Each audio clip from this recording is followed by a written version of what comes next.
The distance between a life of scarcity and a life of abundance is shorter than you think. It's not a continent away, it's about $20,000. That's the threshold. And whether you earn $30,000 a year or $300,000 has almost nothing to do with crossing it. The financial world won't tell you this because they need you to believe wealth is complicated. It isn't. Wealth is a philosophy. It's a set of disciplines. And everything changes when you decide to live by them. Now, before we go further, let me ask you something. Do you believe your circumstances are too difficult? That your starting place is too low? That the deck is stacked against you in ways that make wealth impossible for someone like you? If that's what you believe, then that's where we begin. Not with your bank account, but with your philosophy. Because the question isn't whether it's possible to build wealth from nothing. The question is, are you willing to become the person who can? Let me tell you what most people get wrong about money. The early seasons of wealth building are painfully, brutally slow. You plant seeds and see nothing. You water the soil and see nothing. You wonder if you're the fool while everyone around you is harvesting. They're buying new cars, taking vacations, living what looks like the good life. And you're there with your little seed packet, wondering if you should join them. This is where the masses quit, right at the moment when the seeds are about to break ground. You see, wealth has seasons, just like a garden. And most people want to harvest in planting season. They want to reap when they should be sowing. They want microwave results in a crockpot world.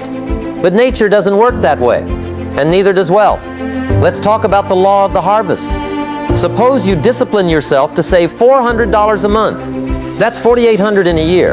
At year's end, you look at your little harvest, maybe $5,000 with whatever small return you earned, and you think, is this all? An entire year of sacrifice for this. This is the great test. And most people fail it, not because they're not smart enough, but because they're not patient enough. They look at that 5,000 and think linearly, if 5,000 takes a year, 100,000 will take 20 years. I'll be old by then. But they're not doing the right math. They're not thinking like a farmer thinks. Here's what nobody tells you. The first 20,000 is where your entire financial philosophy shifts.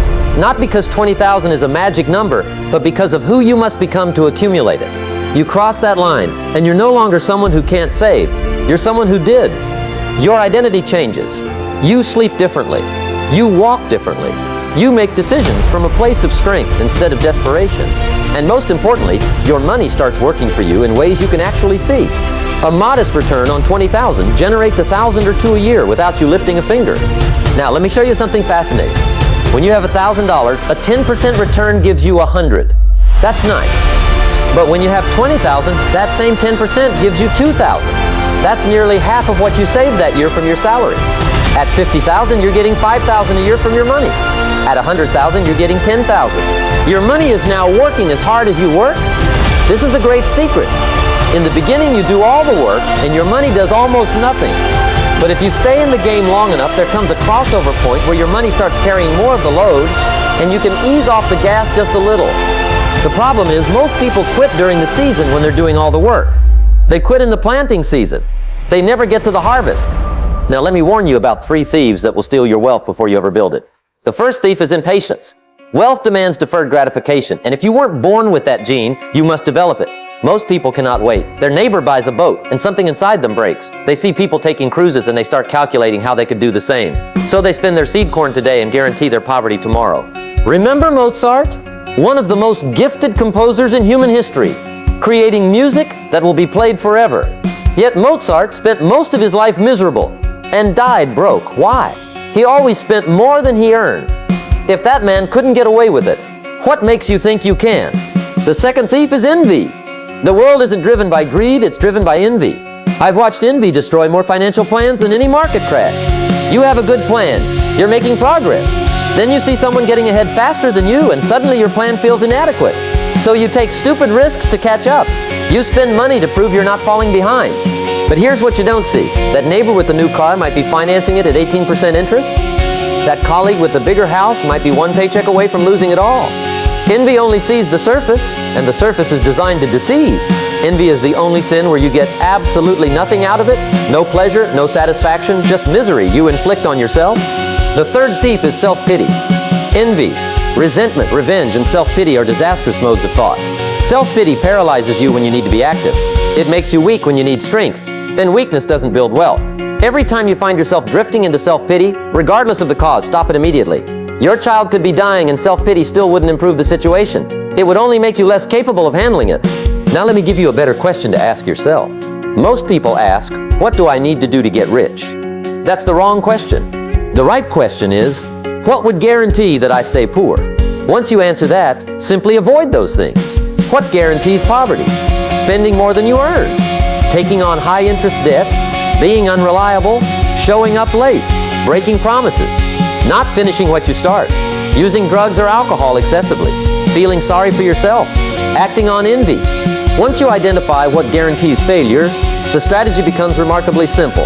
Don't do those things. Remarkable long-term advantage comes not from trying to be brilliant, but from trying to be consistently not stupid. People are trying to be smart. All I'm trying to do is avoid being idiotic. That's harder than it sounds.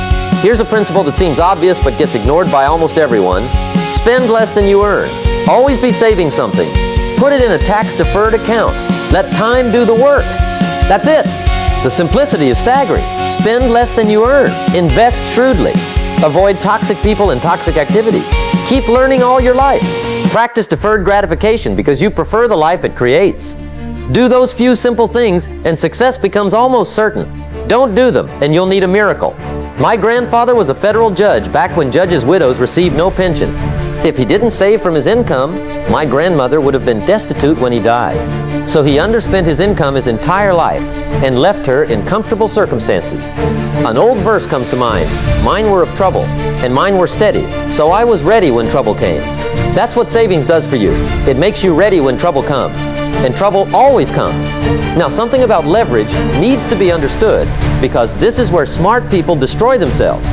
Charlie Munger once said there are 3 ways for smart men to go broke: liquor, ladies, and leverage. Leverage is the worst because it makes you feel like a genius right before it destroys you. A person accumulates some wealth, then gets impatient. They borrow to invest, buy stocks on margin, take on debt for real estate they can't afford. For a while, it works beautifully because leverage magnifies gains. Then something goes wrong. The market drops, a tenant doesn't pay, and suddenly leverage magnifies losses. Everything is lost. Warren Buffett and I have always been chicken about margin. That's not cowardice, it's arithmetic. Getting rich only needs to happen once, not 4 times. The beauty of building wealth the slow way is that you only have to do it once. Now let's talk about earning power because saving is only half the equation. The safest way to get what you want is to deserve what you want. Deliver to the world what you would buy if you were on the other end. Your salary today is not your salary forever, but it will be your salary forever if you stop learning. People rise in life who aren't the smartest or most diligent, but who are learning machines. They go to bed every night, a little wiser than when they woke up. Over a lifetime, that makes all the difference. Wisdom acquisition is a moral duty. Without it, you won't get very far in life based on what you already know. No wise person exists over a broad subject area who doesn't read constantly. The amount Warren Buffett reads would amaze you. My children laugh at me because they think I'm a book with a couple of legs sticking out. If you're sitting there with a small salary thinking you're stuck, understand this. Continuing to learn increases your value.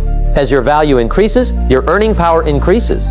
As your earning power increases, your ability to save increases. As your saving increases, compounding takes over. This creates a circle of competence. Figure out what you're good at. Play games where you have an advantage. Don't pretend your circle is bigger than it is. Most people fail because they invest in things they don't understand. Take jobs they're not suited for. Start businesses in industries they know nothing about. Stay inside your circle. Master what's inside it. Then slowly expand it through learning. Now what happens after you cross $20,000? Then 50, then 100. Getting to that first 100,000 from nothing is the hardest part. Making your first million is the next big hurdle. Both require consistently underspending your income.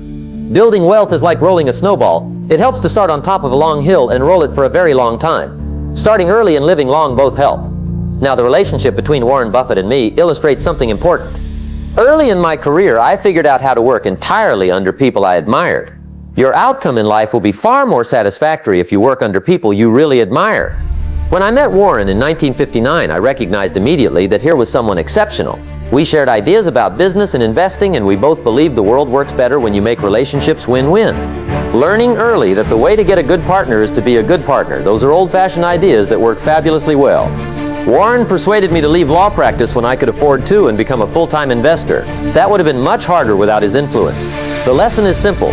Find people going where you want to go, who operate with principles you respect, and figure out how to be useful to them. Your network isn't about collecting business cards. It's about building genuine relationships with people you admire, where both sides benefit. That's how real opportunities emerge. Now, let me tell you why all of this matters. A considerable passion to get rich existed in me, not because fancy cars appealed to me, but because independence did. I desperately wanted it, because having to send invoices to other people seemed undignified. The point of getting rich is not accumulating possessions. The point is freedom, being able to make your own choices without asking anyone's permission. When you're broke, you take whatever job you can get, you accept whatever conditions exist. You can't say no because you need the paycheck. You're not living your life. You're living whatever life your financial situation allows. Having capital changes everything. Saying no becomes possible. Waiting for the right opportunity, instead of grabbing the first one, becomes an option. Taking calculated risks, weathering bad periods without panic, thinking long-term because you're not desperate, short-term, all become available. This is what changes after $20,000. Not just the math, but your entire relationship with life. Being a victim of circumstances ends. Being the author of your own story begins. Now, a few warnings about what not to do with growing wealth. Don't start living large the moment you have some money. The people who build lasting wealth keep their expenses relatively flat, even as their income grows. Every dollar you don't spend is a dollar that compounds. Every dollar you spend on luxury is a dollar gone forever. Don't listen to people selling complex financial products. The financial industry makes money from complexity, while you make money from simplicity. The more complex a product is, the more it benefits the seller, not you. Don't check your investments every day. The more often you look, the more likely you are to do something stupid. Markets fluctuate. That's what they do. If you can't handle seeing your portfolio drop 20% without panicking, you shouldn't be in stocks at all. Don't try to time the market. The wise ones bet heavily when the world offers them opportunity. They bet big when they have the odds and don't bet the rest of the time. But that's different from trying to guess when markets will go up or down. Nobody can do that consistently. Just find good investments and hold them. Don't diversify excessively. If you've done your homework and found something you understand deeply, invest meaningfully in it. Warren once said he could improve your financial welfare by giving you a ticket with only 20 slots in it, representing all the investments you get to make in a lifetime. Under those rules, you'd think carefully about each decision, and you'd do much better. Now, if you want to carry one message from everything I've shared, here it is. If it's trite, it's right. All those old virtues work. Spend less than you earn. Work hard. Keep learning. Be reliable. Be patient. Avoid debt. Avoid envy. Avoid self-pity. Find good partners. Stay within your circle of competence. Don't do stupid things. None of this is complicated, but all of it is difficult. The difficulty lies not in understanding what to do, but in actually doing it day after day, year after year, when the progress is slow and the temptations are constant. The first 20,000 will be hard. You'll wonder if it's worth it. You'll watch others living larger lives on credit. Ignore all of that and stay the course. Because once you cross 20,000, something starts to shift. Proof that you can do this exists.